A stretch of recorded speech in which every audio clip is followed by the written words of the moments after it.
சென்னையின் number 1 mutton biryani ருசிக்க பாண்டி பஜார் பசும்பொன் ரெஸ்டாரண்ட்டுக்கு வாங்க.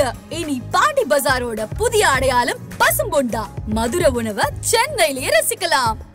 Hola! Your dream vacation to Sri Lanka starts from rupees 24,999 only with GT Holidays, South India's #1 travel brand. கொடியை அறிமுகப்படுத்துறாங்க. இந்த பக்கம் விமர்சனம், ட்ரால் இதெல்லாம் பார்க்கும் பொழுது விஜய் இதெல்லாம் எதிர்பார்க்கிறாரா? அவர் கட்சி ஆரம்பித்த விதமே வந்து முழுக்க முழுக்க சோசியல் மீடியாவை நம்பி தான். ஆமாம், மக்களை நம்பி எல்லாம் இல்லை. ஏன் இல்லைன்றனா, மக்களுக்கும் அரசியல்வாதிகளுக்கும் இடையில பாலமாக இருக்கிற மீடியாவே மீட் பண்ணாமல் ஒருத்தர் உள்ளே வராருன்னா அவர் வெறும் சோசியல் மீடியா வியூஸ்க்காக தான் வராருனார். இந்த கொடிக்கே பின்னாடி ஒரு வரலாறு இருக்கு, பெரிய வந்து ஹிஸ்டரி இருக்கு, கெமிஸ்ட்ரி இருக்கு, பூகோளம் இருக்குன்னு என்னமோ சொல்லிட்டு இருக்காருல்ல, அது என்ன வரலாறுன்றத வெயிட் பண்ணி பார்ப்போம். அவர் சோசியல் மீடியா நம்முடைய விஷயம் வந்தா மில்லியன் கணக்கில் போகுது, அதனால நமக்கு வந்து ஆட்சி அதிகாரம் கையில் கிடைச்சிடும் நினைச்சு வந்தாங்கன்னா அது மட்டுமே ஓட்டாகவோ ஆட்சி அதிகாரத்தை கொடுக்கிற விஷயமாகவோ மாறாது. இவர் நிச்சயமாக ஒரு ஓட்டு வாங்குவார்னா வாங்குவார், இவர் நிச்சயமாக மாற்று சக்தியாக மாறுவாரானா மாறுவார். ஆனா உலகத்திலேயே ட்விட்டர்ல கட்சி பேர் ஆரம்பிச்சதும் ஒரே ஒரு நபர், அது விஜய் மட்டும்தான்.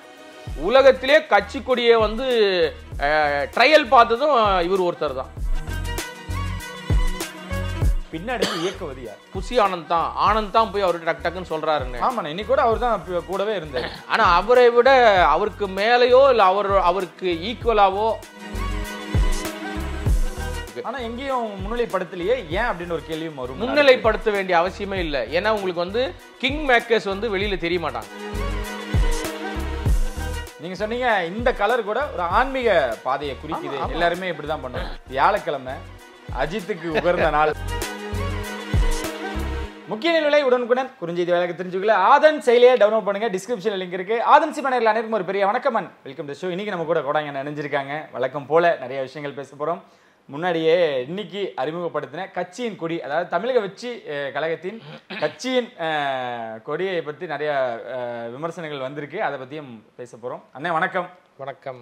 கொடியை அறிமுகப்படுத்துனாங்கண்ணே. இந்த பக்கம் விமர்சனம், ட்ராலு இதெல்லாம் பார்க்கும் பொழுது விஜய் இதெல்லாம் எதிர்பார்க்குறாரா? இன்னைக்கு வந்து உற்சாகமாக கொடியை அறிமுகப்படுத்தினாரு. தொண்டர்களை பார்த்து, நிர்வாகிகள்லாம் பார்த்து நீங்கள் கெத்தா இருங்க அப்படின்லாம் சொன்னார்.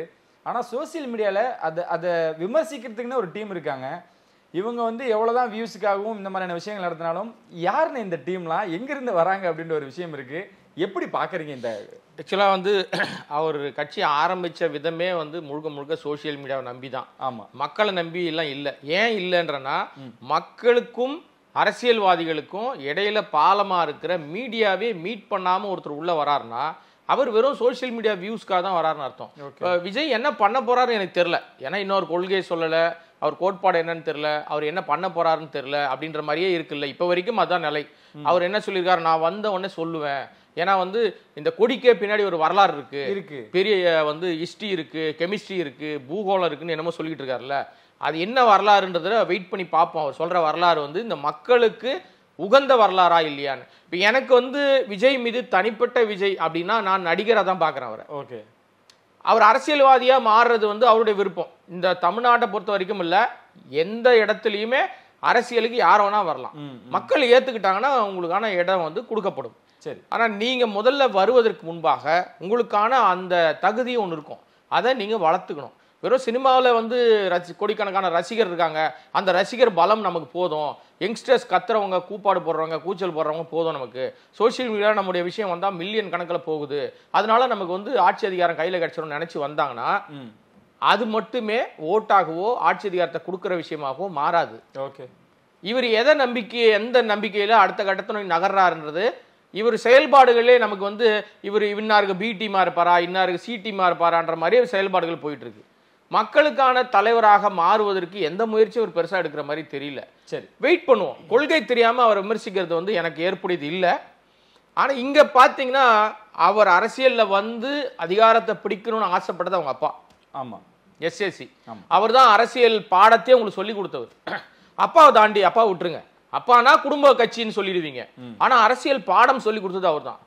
அப்போ அவருக்கான இடம், அவருக்கான மரியாதை, அவருக்கான ஒரு பெரிய முக்கியத்துவம் இன்னைக்கு கொடி அறிமுக விழாவில் என்ன கொடுத்தீங்க? கொடுக்கணும் இல்லையா? சிறப்பு விருந்தினராக அழைச்சிருந்தாங்க. அம்மா அப்பா முன்னணியில தான் அவர் அறிமுகப்படுத்தினாரு.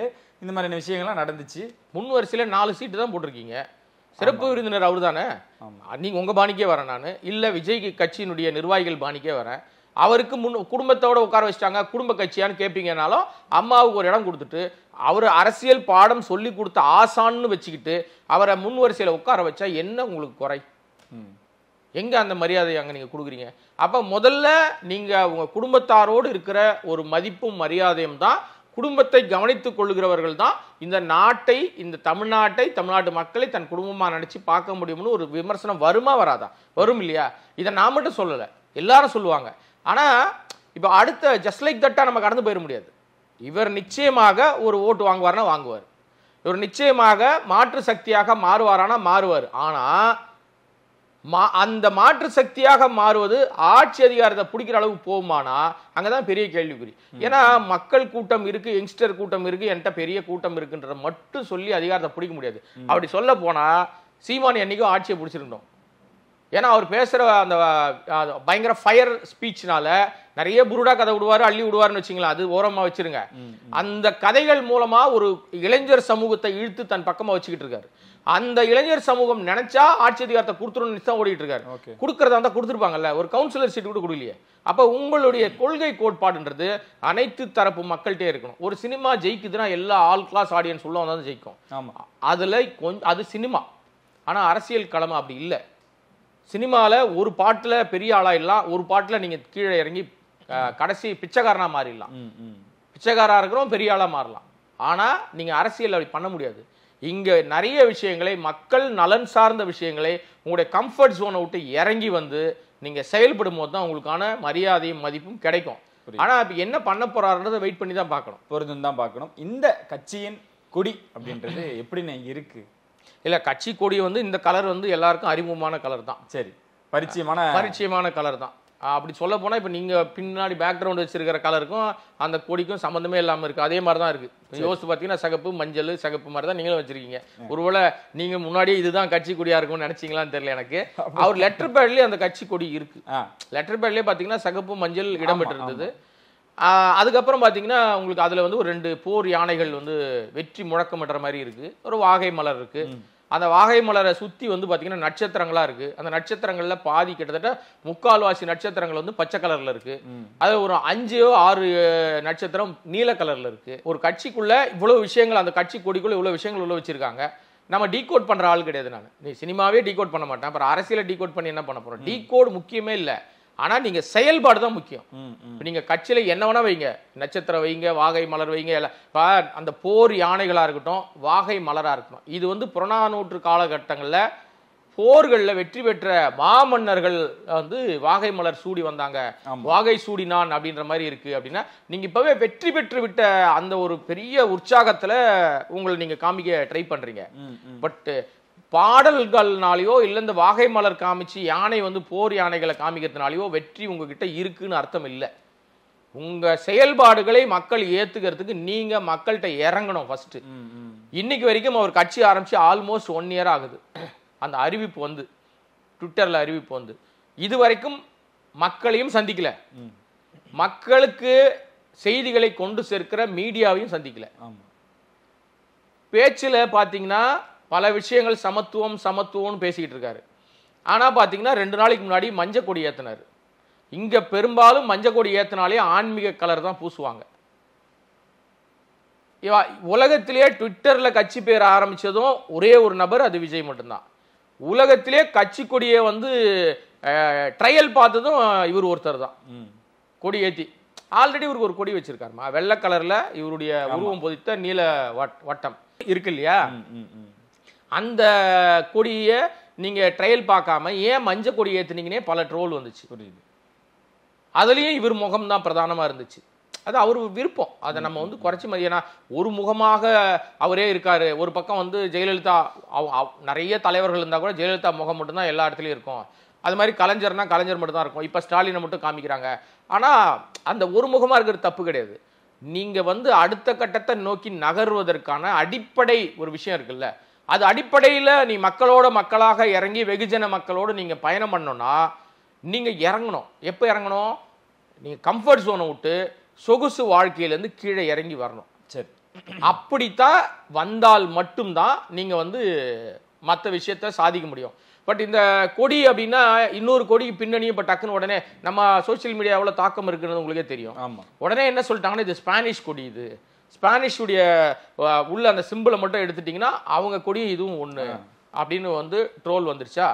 இன்னொன்று, நம்ம நள்ளிரவில் மனைவி எழுப்பி அம்மா நம்ம வந்து கட்சியை சேர்த்துடலாமான்னு சொன்ன நம்ம நண்பர் சரத்குமாருடைய கட்சி கொடியும் பார்த்தீங்கன்னா சிகப்பு மஞ்சள் தான். இதில் எக்ஸ்ட்ராவாக மஞ்சள் இன்னொரு சிகப்பு சேர்ந்துருக்கு, சிகப்பு மஞ்சள் சிகப்பு சேர்ந்துருக்கு. ஸோ அதனால் இது பரிச்சயமான கலர் தான். இந்த கொடியினால் உங்களை அரசியல் தலைவராக ஒத்துக்கிறது வந்து கொஞ்சம் கஷ்டம். பட் செயல்பாடுகள் தான் உங்களை அரசியல் தலைவராக நிறுத்தும். இல்ல மக்கள்கிட்ட இந்த கொடி வந்து ஈர்க்கிறதுக்கு வாய்ப்புகள் இருக்குங்களா? எல்லாம் திரும்பி பார்க்கக்கூடிய விஷயமா? ரொம்ப ரொம்ப கஷ்டம். முன்னணி கட்சிகளா இருக்கக்கூடியவங்க எல்லாம் வந்து பல ஆண்டுகளாக வச்சு இயக்கிட்டு இருக்காங்க. புதுசா வந்தவங்களும் அதுக்கான விஷயங்கள் எடுக்கிறாங்க. ஸோ அந்த வகையில கடைக்கூலி ஊழியனா இருக்கட்டும் இல்ல மக்களா இருக்கட்டும் அவங்கள வரைக்கும் போய் இந்த கொடி போய் சேருமா? இல்ல அது உங்களுக்கு கொடினா டக்குன்னு பரிச்சயமாகணும், அவன் டக்குன்னு வரையணும். உடனே டக்குன்னு அப்படி வரைஞ்சிட்டேன்னா அந்த கொடி அவனுக்கு மனசுல போய் பதியணும். இப்போ நீங்க அதிமுக கொடி டக்குன்னு மனசுல பதியும், அதோட சின்னம் மனசுல டக்குன்னு பதிஞ்சிரும். நீங்க வந்து திமுக கொடி டக்குன்னு மனசுல பதிஞ்சிரும், அதோட சின்னம் வந்து டக்குன்னு பதிஞ்சிரும். இப்போ நீங்க வந்து இந்த கொடியை வரையணும்னா அவனுக்கு வந்து கொஞ்சமாவது வரைகிற சென்ஸ் இருக்கணும்.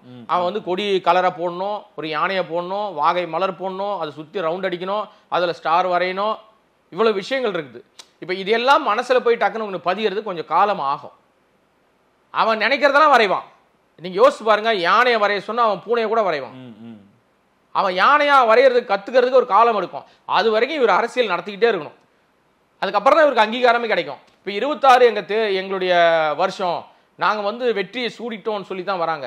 என்னை பொறுத்த வரைக்கும் அரசியல் அடிப்படையில் இவங்க கற்றுக்கிட்டு வந்தாங்கன்னா தனியாக நின்று இவங்களுக்கு என்ன செல்வாக்கு இருக்குன்னு காட்டாமல் தமிழகத்தில் அரசியல் புரட்சியோ அரசியல் மாற்றத்தையோ விஜயால எடுக்கவே முடியாது. எல்லாரும் கேட்கக்கூடிய கேள்வி, யார் இயக்கிறது, யார் இவ்வளவு தூரம் வழி நடத்துறது? விஜய் அவர்கள் வராரு, ஒரு பில்டிங்கை ரிப்பனை கட் பண்ற மாதிரி கட் பண்ணிட்டு போயிடுறாரு. ஆனா அதுக்கு ஒரு அடித்தளமா இருக்கட்டும், இதை பக்காவா அந்த ஸ்கெட்ச் போட்டு கொடுக்கறது யாருன்னு, பின்னாடி இயக்குவது யார்? அது எனக்கு தெரிஞ்சு சில பேர்லாம் சொல்றாங்க அது ரிட்டையர்டு ஐஏஎஸ் ஐபிஎஸ்லாம் கொஞ்சம் இருக்காங்கன்னு சொல்றாங்க. ஆனா வெளித்தோற்றத்துக்கு கரெக்டா விஜய்க்கு டக்குன்னு போய் விஜய் கிட்ட ஒரு கருத்தை சொல்றதுக்கு ஆட்கள் யார் இருக்காங்க பார்வையில? எல்லாருக்கும் டக்குன்னு மைண்ட்ல என்ன ஓடுனா புசி ஆனந்த் தான் போய் அவர்கிட்ட டக்குன்னு சொல்றாருன்னு. ஆமா, இன்னைக்கு கூட அவர் தான் கூடவே இருந்தார். ஆனா அவரை விட அவருக்கு மேலேயோ இல்ல அவருக்கு ஈக்குவலாவோ எப்படி வேணா எடுத்துக்கலாம், தம்பி ஜெகதீஷ் வந்து மிக மிக முக்கியமான பொறுப்புல இருக்கார். ஓகே, அவர் எல்லாருக்கும் என்ன தெரியும் அப்படின்னா அவர் வந்து சினிமாவில் இருக்காரு, சினிமா தயாரிப்பாளராக இருக்காரு, ஒரு சாதாரண நிலையிலேருந்து அப்படியே வளர்ந்து இந்த இடத்துக்கு வந்து உயர்ந்து ஒரு இடத்துல இருக்காரு அப்படின்னு மட்டும் தான் எல்லாருக்கும் தெரியும். நம்ம நல்ல அறிமுகமான நண்பர் தான் அவர். விஜயினுடைய இந்த கட்சியில மிக மிக முக்கியமான இடத்துல இருக்காரு. புசி ஆனந்துக்கு மேல அவருக்கான ஒரு பெரிய முக்கியத்துவம் இருக்கு. ஆனா எங்கேயும் முன்னிலைப்படுத்தலையே, ஏன் அப்படின்னு ஒரு கேள்வியும் வரும். முன்னிலைப்படுத்த வேண்டிய அவசியமே இல்லை. ஏன்னா உங்களுக்கு வந்து கிங் மேக்கர்ஸ் வந்து வெளியில தெரிய மாட்டாங்க. ஏன் தெரிய மாட்டாங்க தெரியுமா உங்களுக்கு? அவர்கள் செயல் திட்டத்தின் வடிவமைப்பில் தான் அது நகரவே ஆரம்பிக்கும். நீங்க வந்து அம்மையார் சசிகலா அவங்க வந்து ஜெயலலிதா இருக்கும்போது முழுக்க ஜெயலலிதாவை வந்து கம்ப்ளீட்டா கண்ட்ரோலா அவங்க தான் ஃபுல் எல்லாமே பண்ணது. அது வரைக்கும் அவங்க முகம் யாருக்கும் தெரியாது. தெரியும், சசிகலா தெரியும், ஆனா அவங்க இந்த மாதிரி செய்யறாங்கன்னு யாருக்கும் தெரியாது. அதுக்கப்புறம் தான் ஆஹா இவங்களை கம்ப்ளீட் என்டையரா இவங்களை வந்து வழி நடத்துனது, இந்த எல்லா விஷயங்களும் கூட இருந்தது, பண்ணது போனது எல்லாமே இவங்க தான் அப்படின்னு. அவங்க கிங் மேக்கர்ஸ் பெரும்பாலும் வெளியில காமிச்சிக்க மாட்டாங்க, நாங்க தான் சொல்லிட்டு. அந்த மாதிரி தான் தம்பி ஜெகதீஷனுடைய வளர்ச்சியும் அப்படிதான் இருக்கு. இந்த இடத்துல அவருக்கான முக்கியத்துவம் இருக்கு, இல்லைன்னா சொல்லவே முடியாது. இந்த ஸ்பீச் அப்படின்றத இன்னைக்கு யாரும் எதிர்பார்க்கல அவ்வளவு தூரம் பேசுவார்னு. கெத்தா இருங்கலாம் என்ன அவர் பேசிட்டாரு, ஒரு 4 வார்த்தை பேசினாரு. அதுல நீங்க சொல்ற கெத்து வார்த்தை அது வந்து அரசியலுக்கு எடுபடாத வார்த்தை. சினிமாவுடைய பஞ்ச் டைலாக் அது அரசியலுக்கு எடுபடாது. நீங்க கெத்து காமிச்சீங்கன்னா மக்கள் உங்களை வெத்தா உட்கார வச்சிருவாங்க. அரசியல் இலக்கணம்னு ஒண்ணு இருக்கு, இது சினிமா டைலாக். ஆக்சுவலா எனக்கு அதுல உடன்பாடே கிடையாது, அதை நான் ஏத்துக்கவும் இல்லை. அந்த வார்த்தையை அவர் சினிமாவுக்கு ஒன்னா பேசிட்டு போலாம். இதே 4 வார்த்தை தான் பேசினாரு, மிஞ்சி போனா ஒரு 2 நிமிட உரையாற்றுறது தான், ஒரு பெரிய விஷயமா அதுல எதுவும் இல்லை. ஆனா என்ன சொல்லியிருக்காருன்னா இந்த கொடிக்கு பின்னாடி ஒரு வரலாறு இருக்கு, அதை வந்து நான் வந்து மாநாட்டில் வந்து உங்களுக்கு வந்து எல்லாம் சொல்லுவேன். கொள்கை என்ன விஷயங்கள் எல்லாமே நான் மாநாட்டில் சொல்லுவேன்லாம் சொல்லியிருக்காரு. நாம் வந்து மக்களுக்காக வேலை செய்யணும், அதுக்காக வரோம். அப்போ அந்த நேரத்தில் நீங்கள் சொல்கிற அந்த கெத்து வார்த்தையை பயன்படுத்தினார். இது சினிமாக்குள்ளேருந்து இன்னும் அவர் வந்து நேரடி அரசியல் களத்துக்குள்ளே ஒரு அரசியல்வாதியாக அவர் இன்னும் மாறலைன்றது தான் இதெல்லாம் காட்டுது. விஜயோட பேச்சுக்கு ரொம்ப கட்டுப்படுறாங்களோ கட்சி நிர்வாகிகளா இருக்கட்டும், தொண்டர்களா இருக்கட்டும். ஏன்னா இன்னைக்கு கட்சி கொடியை அறிமுகப்படுத்துறாங்க. யாராவது ஒருத்தர் இந்த மாதிரி பண்ணியிருந்தாங்கன்னா கிட்டத்தட்ட அந்த ஏரியாவே ஒரு நெரிசலுக்கு உள்ளா இருக்கும். ஆனா இன்னைக்கு அந்த அவங்க எண்ணிக்கை மட்டும்தான் இருந்த மாதிரி இருந்துச்சு. பெரிய அளவுல ஒரு கூட்டம் சேரலையே, எதனாலண்ணே? இவரோட அப்படி இல்ல, கெடுபிடிகள் ஜாஸ்தியா இருந்துச்சு. அதனால வந்து இவங்க ஏதாவது இன்ஸ்ட்ரக்ஷன் கொடுத்துருக்கலாம், நீங்க யாரும் வர வேண்டாம். ஏன்னா வந்தாலும் உள்ள சேர்க்க மாட்டாங்க, அப்ப ரோட்ல தான் நிக்கணும். ரோட்ல நின்னா கூட்டம் அதிகமா. ஓப்பன் ஸ்டேட்மெண்ட், பொதுமக்கள் கூட யாரும் வரலீங்களே. பொதுமக்கள்லாம் வரமாட்டாங்க. ஏன் வராங்க பொதுமக்கள்லாம்? நீங்க அதை எதிர்பார்க்குறீங்கன்னு சொன்னாலே அது வந்து சும்மா அது என்ன சொல்றதுன்னா ஒரு பரபரப்புக்காக விஷயம்தான். நீங்க இண்டோர் ஆடிட்டோரியத்துக்குள்ள இண்டோருக்குள்ள பண்ணிக்கிறீங்க, அதாவது கேட்டட் கம்யூனிட்டிக்குள்ள ஒரு விஷயம் பண்றீங்க. எப்படினாலும் அது நேரலையாகவோ இல்லைன்னா ரெக்கார்டட் விஷயமாவோ வெளியில வரப்போகுது. சோசியல் மீடியான்ற விஷயத்துக்குள்ள டக்குன்னு வந்துடும். செல்போன் வச்சிருக்க எல்லாரும் ஓப்பன் பண்ணி பார்த்துறப்போம். அந்த பகுதியில் இருக்கிற மக்களே நீங்க நல்லா கவனிச்சு பாருங்க, கொடி ஏறுறாங்க, கொடி கம்பத்தில் கொடி மேலே ஏறும்போது வீடுகள்லாம் சுற்றி இருக்கு. ஒரு வீட்டு மாடியில இருந்து கூட 4 பேர் எட்டி பார்க்கல. அந்த வீட்டில் இருக்கவங்க கூட பக்கத்தில் என்ன நடக்குதுன்னு கூட பார்க்கல. அப்படிதான் இருக்கு. ஆக இங்க என்ன தோணுது, துணி என்ன அப்படின்னா, இவங்க ஒருவேளை ரசிகர்களுக்கு, அதாவது தொண்டர்களா இருக்கிறவங்களுக்கு இன்ஸ்ட்ரக்ஷன் கொடுத்துருக்கலாம், இங்க வராதிங்க, மாநாட்டுக்கு தயாராகுங்க, இது வந்து ஒரு அரை மணி நேரம் 1 மணி நேரம் நிகழ்ச்சி முடிஞ்சிடும், அவ்வளவுதான், நான் கூப்பிட்டவங்க மட்டும் வருவாங்க, நான் கொடியேற்றி வச்சுட்டு போயிடுவேன், ஸோ நீங்க யாரும் வர வேணாம் அப்படின்னு இவர் சொன்னதை சரி. எப்பவும் வழக்கம் போல அவர் வந்தாலும் மீட் பண்ண மாட்டார், பார்க்க மாட்டார்ல, அந்த அடிப்படையில் யாரும் வரல. ஓகே. இன்னொரு விஷயம் என்னன்னா, இவங்க வந்து முதல்ல கொடி ஏற்றலான்னு பிளான் பண்ணதே வேறு ஒரு இடம். அங்க ஒரு பெரிய கூட்டத்தை ஒரு 5000 பேரையாவது திரட்டுவோம் நம்ம. அதான் இப்போ வந்து உண்மையிலே மாநில நிர்வாகிகளாகவோ பெரிய பொறுப்புகள் என்ன போட்டிருக்காங்களோ அவங்கள மட்டும் தான் உள்ள கூப்பிட்டாங்க. 200 பேருக்கு மேல தான் வந்திருக்காங்க, பெருசாலாம் கூட்டம் இல்லை. ஆமா.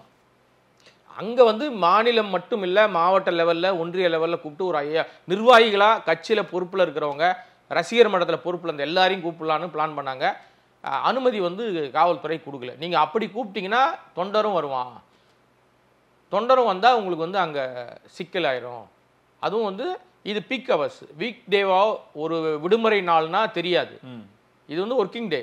ஸோ காலையில் நீங்கள் பண்ணோன்னா நிச்சயமா சாலைகள் எல்லாம் வந்து தேவையில்லாத கூட்ட நெரிசலாகும், அது சட்டம் ஒழுங்கு பிரச்சனைக்கு வழிவகுக்கும். இப்படி பல நெருக்கடிகள் அவங்க தரப்புல இருந்து கொடுத்துருக்கலாம். அந்த அடிப்படையில் வேணா நம்ம வந்து உள்ளே வச்சுக்கலாம் அப்படின்னு தான் இதை பண்ணியிருக்காரு. ரொம்ப சிம்பிளா முடிஞ்சிருச்சு. இது இனி வர நாட்களையாவது பரபரப்பு ஏற்படுத்துமானே அந்த ஒரு கேள்வியும் இருக்கு. ஏன்னா இப்பயே சிலர் விவாதம் ஆக்கியிருக்காங்க, இனிமேட்டு கொடிய அடுத்த கட்டம் என்ன அப்படின்னு கேள்வி கேட்க ஆரம்பிச்சிருவாங்க. நீங்க பரபரப்பு ஏற்படுத்துமானா, நீங்க காலையில ஒரு கொடியேற்றினார், கொடியேற்றின அடுத்த சில மணி துளிகள்ல ஒரு செய்தி ஊடகங்கள் ஃபுல்லா பரவ ஆரம்பிச்சது. என்ன செய்தி தெரியுமா? அமைச்சரவை மாற்றம் அப்படின்னு. இப்ப எது பரபரப்பு உச்சமா மாறும்? விஜய் கட்சி கொடி அறிமுகப்படுத்தினதா அமைச்சரவை மாற்றம்? அமைச்சரவை மாற்றம் தான், ஆட்டோமேட்டிக்கா அமைச்சரவை மாற்றம் தான். அப்ப இது ஒரு அரசியல். நீங்க சொன்னீங்க இந்த கலர் கூட ஒரு ஆன்மீக பாதையை குறிக்குது. எல்லாருமே இப்படிதான் பண்ணுவாங்க. வியாழக்கிழமை அஜித்துக்கு உகர்ந்த நாள் அப்படின்னே சொல்லலாம். தொடர்ந்து அவரோட படங்களோட அப்டேட் தான் வரும். இதிலும் சோசியல் மீடியாக்கள் எழுதுறதா. இங்க பாருங்க, அஜித்தோட நாளை வந்து அஜித்தை ஃபாலோ பண்றாரு விஜய் அவர்கள் அப்படின்னு. வியாழக்கிழமை சாய்பாபா உகர்ந்த நாள், நல்ல நேரம் பார்க்குறாரு விஜய். இந்த மாதிரி விஷயங்களை தொடர்ந்து பண்ணிக்கிட்டே இருக்காருன்னு. இனி அந்த பாதை, அவரோட பாதையும் இப்படிதான் இருக்க போகுதா? இல்லை, நீங்க வந்து அரசியல் என்பது மதங்களுக்கு சாதிகளுக்கு அப்பாற்பட்டு இருந்தாதான் அவங்களும் அதை தான் சொல்றாங்க. அரசியல் களத்துக்குள்ள சமத்துவம்னு பேசுறதெல்லாம் அதான். ஆனா அவர் செயல்பாடுகள் எல்லாம் ஆன்மீகவாதியா தான் தன்னை காட்டிக்க ட்ரை பண்றாரு. நல்ல நேரம் பார்த்துக்கிறாரு, மஞ்சள் கொடி ஏற்றி ஒரு விஷயம் முதல்ல ஒத்திகை பார்த்துக்கிறாரு. அப்புறம் அவர் வந்து குங்கும பொட்டோடு வந்து நிற்கிறாரு. இன்னொன்று நீங்கள் கவனிச்சிங்கன்னா, அந்த கூட்டத்தில் முதல் வரிசையில் 4 பேர் உட்காந்துருக்காங்க. அந்த 4 பேரில் விஜய் பக்கத்தில் ஒரு மகளிர் அணி ஒருத்தவங்க உட்காந்துருக்காங்க. அவங்க கேட்டால் கொள்கை பரப்பு செயலாளர்ன்றாங்க. அவங்க ஒரு இஸ்லாமிய சகோதரி. அப்போ நான் சமத்துவம் காமிக்கிறேன்னு நீங்கள் வந்து செயல்படுத்துறதுக்கு கொண்டு வரீங்க. அந்த வீடியோலேயே வச்சுருக்காங்க ஒரு ஃப்ரேமில். அப்படியா? ஆமாம், அது ஃப்ரேமில் அந்த மாதிரி வச்சுருக்காங்க. அதான், அது நீங்கள் எல்லாம் சொல்ல வரீங்க. ஆனால் உங்களுடைய செயல்பாடுகள் எல்லாம் ஒரு குறிப்பிட்ட ஆன்மீகத்தை பின்பற்றி ஜோசியத்தை ஃபாலோ பண்ணி, இல்லைன்னா அந்த மாதிரியான விஷயத்தை நோக்கி தான் போகுது. எவ்வளவு தூரம் அது உங்களுக்கு கை கொடுக்கும் அப்படின்னு தெரியல, நமக்கு பொறுத்து அது வெயிட் பண்ணி தான் பார்க்கணும். ஓகே, இதுக்கப்புறம் மாநாடுனே இவரு கேட்டாலும் சரி, புஷியானதை கேட்டாலும் சரி, மாநாடு தேதியை மட்டும் அறிவிக்க மாட்டாங்களே, இன்னும் இடத்த வந்து கன்ஃபார்ம் பண்ணாதனால அதை இன்னும் இழுத்துக்கிட்டே இருக்கா? மாநாடு நடக்க தள்ளி போக என்ன காரணம்? மாநாடு நடக்க எவ்வளவு நாட்கள் எடுத்து? இல்ல மாநாடு தள்ளி போறதுக்கு காரணம் வந்து இடம் பிரச்சனை வந்து ரெகுலரா இருந்துட்டே தான் இருந்துச்சு. உண்மைதான். ஆமாம், அது உண்மைதான், அதுல மாற்றமே கிடையாது. நம்ம ஏற்கனவே கூட ஒரு முறை பேசும்போது சொன்னேன்னு நினைக்கிறேன் நான். இது அவங்க எதிர்பார்த்தது நமக்கு வந்து மாநாடு ஈஸியாக இந்த இடம் கிடைச்சிரும் அந்த இடம் கிடைச்சிரும்னா பைபாஸை ஒட்டி தான் அவங்க இடம் பார்த்தாங்க. ஏன்னா வாகனங்கள் நிறுத்துறதும் ஈஸியாக இருக்கும், டிரான்ஸ்போர்ட் வந்து ரொம்ப வசதி, மக்கள் வந்துட்டு போகிறதுக்கு ஈஸியாக இருக்கும், கூட்ட நெரிசல் வராது, சாலை போக்குவரத்தில் பிரச்சனை இருக்காது, டிராஃபிக் ஜாம் ஆகாது, இப்படின்னு பல விஷயங்களை யோசித்தாங்க. அப்போ தான் சேலம் ஆத்தூர் பைபாஸ் பார்த்தாங்க, அதிமுக மாநாடு போட்ட இடத்த பார்த்தாங்க, திருச்சியில் வந்து திமுக மாநாடு போட்ட இடத்த பார்த்தாங்க, எல்லாமே பார்த்தாங்க. பார்த்தாலும் பல இடங்களில் வந்து அவங்களுக்கு அந்த இடம் கிடைக்கிற மாதிரி இருந்தால் வேறு நெருக்கடி வருது, அதில் நிறைய குழப்பங்கள்லாம் இருந்துச்சு. அப்புறம் பார்த்தா சரி இது வந்து நம்ம இங்கே போகிறத விட திருச்சி பொன்மலை ஒன்றிய அரசு கட்டுப்பாட்டில் ரயில்வே மைதானத்தை பார்க்கலாம், அங்கேயும் அரசியல் மாநாடுகள் நடந்திருக்கு. அங்கே போனால் இவங்க எதிர்பார்த்த அளவுக்கு அந்த இடத்துல வந்து கூட்டம் போடுறதுக்கோ இல்லை வாகனங்கள் பிரச்சனையை நிப்பாட்டுறதுக்கோ நிறைய சிரமம். அதுக்கப்புறம் தான் இப்போ விக்கிரவாண்டி அவங்க வந்து சூஸ் பண்ணியிருக்காங்க. ஒரு தனியார் கல்லூரிக்கான இடம் தான் சொல்கிறாங்க. ஓகே, அதுக்கு 100 ஏக்கருக்கு மேலே இருக்குன்றாங்க. என்றைக்குமே இவரோட குட்டி ஸ்டோரி தான் எதிர்பார்ப்போம். இல்லை அதுதான், அதனால தான் இந்த படத்தினுடைய ஆடியோ லான்ச்சை தவிர்த்தது. ரீசன் என்னன்னா, ஓகே, ஒரே நேரத்தில் அடுத்தடுத்து இன்னும் ஒரு சில மாதங்களில் வந்து ஒரு மாதம் இப்போ படம் 5ஆம் தேதி ரிலீஸ் ஆக போகுது. ரிலீஸ் ஆக போதுன்னா அதுக்கு ஒரு வாரம் முன்னாடியே ஆடியோ லான்ச் வைக்கணும், ஒரு வாரம் 10 நாளுக்கு முன்னாடியே வைக்கணும். அது வரைக்கும் அப்படி வச்சுட்டா அந்த பரபரப்பு ஓடிக்கிட்டே இருக்கும்போது ஒரு குட்டி ஸ்டோரி சொல்லிட்டாருன்னு வச்சுங்களேன், அதில் அரசியல் கருத்து சொல்லித்தான் ஆகணும். ஏன்னா அரசியல் கட்சி ஆரம்பிச்சாரு, அப்போ அது சொல்லித்தான் ஆகணும். அதில் சொல்லிட்டாருன்னா மாநாடு எடுபடாமல் போயிடும், மாநாட்டினுடைய கொள்கை விஷயங்கள் வந்து குறைஞ்சிரும். அப்படின்றதுனால தான் இதில் வந்து ஆடியோ லான்ச்லாம் வேணாம். ஏன்னா பாடலை சிங்கிளாக வெளியிடும் போதே தெரிய வேணாமா இவங்க நிச்சயமாக வந்து ஆடியோ லான்ச் வைக்க மாட்டாங்க அப்படின்னு சொல்லி. ஸோ ஆடியோக்கான வாய்ப்பு வந்து ரொம்ப ரொம்ப கம்மி, அதுக்கு வாய்ப்பு இல்லை. மாநாட்டில் இவர் வந்து முழுக்க தனக்கான விஷயங்கள் எல்லாம், அவருக்கு நிறைய சவால்கள் வருங்க. இப்போ விஜய்க்கு எதிராக அவருக்கு முன்னாடி நிறைய சவால் இருக்கு. இதுக்கு முன்னாடி பல நடிகர்கள் இருக்காங்க. உதாரணத்துக்கு விஜயகாந்த் கட்சி ஆரம்பிச்சாரு, ராமராஜன் கட்சி ஆரம்பிச்சாரு, பாக்கியராஜ் கட்சி சிவாஜி கணேசன் கட்சி ஆரம்பிச்சாரு, பல பேர் கட்சி ஆரம்பிச்சாலும் அதில் நின்னது அப்படின்னு சொன்னால் விஜயகாந்த் மட்டும்தான். சரத்குமார் ஆரம்பிச்சாரு, பல பேர் ஆரம்பிச்சாங்க. அவங்க ஆரம்பித்தவங்கெல்லாம் ஆரம்பித்த வேகத்தில் கொஞ்சம் நாளில் காணா போயிட்டாங்க. அதில் ஸ்ட்ராங்காக நின்னது விஜயகாந்த். அவருடைய அதாவது கட்சி ஆரம்பித்த நாள்லேருந்து அவருடைய மரணம் வரைக்கும் ரொம்ப ஸ்ட்ராங்காக இருந்தார். அவர் வளர்ச்சியும் அவரே பார்த்துட்டார், அவர் காலத்திலே ஒரு வீழ்ச்சியும் பார்த்துட்டாருன்னு வச்சுங்களேன். அவர் எடுத்த சில தவறான முடிவுகள். ஆக மொத்தம் அந்த கட்சி ஆரம்பித்த அவங்க எல்லாருமே அதற்கான செயல் திட்ட வடிவத்தை முன்னாடியே ரெடி பண்ணி அப்படியே படிப்படியாக வந்தாங்க. மக்களோட மக்களாக பேசிக்கிட்டு விஜயகாந்த்லாம் வந்து நிறைய பேசுவார். அவர் நிறைய பேசுறதுனுடைய விளைவை தான் என்ன பண்ணிட்டாங்கன்னா, கேப்டனாக இருந்தவரை கோமாளி ஆகிட்டாங்க. நிறைய கோவப்படுவார். கோவம் தான் அவருடைய அந்த நிறைய விஷயத்தை, ஏன்னா எனக்கெல்லாம் பர்சனலாக பழக்கம், பல ஆண்டுகள் அவர் நான் பழகியிருக்கேன். அந்த அந்த கோபம் இருக்குல்ல, உண்மையிலே ரொம்ப நல்ல மனிதர், மிகச்சிறந்த மனிதர். உங்களுக்கு ஒரு பிரச்சனைனா ஓடி வந்து முதல்ல வேலை செய்யக்கூடிய ஆள் தான். உங்களுக்கு முதல்ல ஹெல்ப் பண்ணிட்டு தான் அடுத்த விஷயத்தையே பண்ணுவோம். அந்த மாதிரி நபர். அவரை ஃபாலோ பண்ணுறவர் தான் விஜய். எதுக்காக அவரை பற்றி அப்படி சொன்னேன்னா, அவரை ஃபாலோ பண்ணி தான் விஜயும் வராரு. ஆனால் விஜயகாந்த் கிட்ட இருக்கிற அந்த எல்லாரும் அரவணைச்சிக்கிற பாங்கு இருக்குல்ல, அது விஜய் கிட்ட இல்லை. அவர் வந்து எந்த இடத்திலையும் தன்னை வளர்த்து விட்டவர்களை இல்லை தன்னோடு பயணப்பட்டவர்களை விடவே இல்லை. அவங்க எல்லாருக்கும் அங்கீகாரம் கொடுத்துட்டு அந்த ரசிகர் மன்றத்திலேருந்து அப்படி மாறின எல்லாரையும் அப்படியே அவர் வந்து அடுத்த கட்டத்தை நோக்கி அழகு பார்த்தார். அரசியல் அதிகாரத்தை கொடுத்து அங்கீகாரத்தை கொடுத்து பயங்கரமாக பார்த்தார்.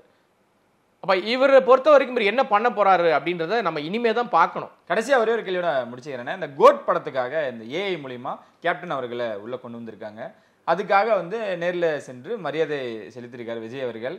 அது மட்டும் அங்கே நடக்கல, அங்கே ஒரு ரகசிய ஒரு பேச்சுவார்த்தையும் நடந்திருக்குன்றதை நாங்கள் கேள்விப்படுறோம். உண்மையா தேமுதிகவில் வந்து தமிழக வெற்றி கழகத்தில் இணையறதுக்கு வாய்ப்புகள் இருக்கா, இல்லை அங்கேருந்து விஜய பிரபாகரன் அவர்கள் வர வாய்ப்புகள் இருக்கா, என்ன நடக்க வாய்ப்புகள் இருக்கா? இல்லை அதெல்லாம் வாய்ப்பே கிடையாதுங்க. பிரேமலதா ரகசிய மீட்டிங்லாம் இல்லை, ஒரு விளக்கண மீட்டிங்கும் கிடையாது. அதெல்லாம் சும்மா அதெல்லாம் யாராவது ஏற்றி விடுவாங்க. இன்னொரு விஷயம், பிரேமலதா விஜயகாந்தை பொறுத்த வரைக்கும் எந்த காலகட்டத்திலையும் இன்னைக்குள்ள நிலைமைக்கும் அது வந்து அவங்களுக்கு வந்து இப்போ பணம் காய்க்கிற அட்சய பாத்திரம். ஓகே, தேமுதிக நீங்கள் ஓட்டு உழுதா உழையா, அவங்க ஜெயிக்கிறாங்களா ஜெயிக்கலையா, அதெல்லாம் மேட்டரே கிடையாது.